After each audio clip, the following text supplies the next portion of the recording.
మరి అలాంటి షుగర్ వ్యాధి వచ్చిన వారికి కొంచెం త్వరగా తగ్గాలన్నా, త్వరగా కంట్రోల్లోకి రావాలన్నా, లేని వారికి భవిష్యత్తులో షుగర్ వ్యాధి రాకుండా ఉండాలన్నా, మరి ఈ బెనిఫిట్ ఇద్దరికీ కలగాలంటే బెస్ట్ వెజిటబుల్ కాకరకాయ. చాలామంది అంటారు చేదుగా ఉన్నవి తింటే షుగర్ తగ్గుతుందంట కదా అని. వాస్తవంగా కాకరకాయ చేదు కాబట్టే చాలామంది ఇతర కూరగాయలు వండుకున్నట్టు వారానికి ఒకసారి కూడా వండుకోరు. ఇదేదో నెలకొకసారో అకేషన్స్గా వండుకుంటారు. కొంతమంది అసలు కాకరకాయకి దరిదాపులకు రారు.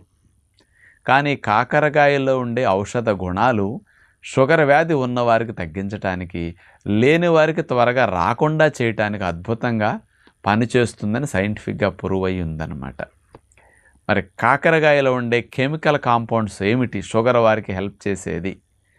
చారంటీ అనే ఒక కెమికల్ స్పెషల్గా ఇందులో ఉంటుంది.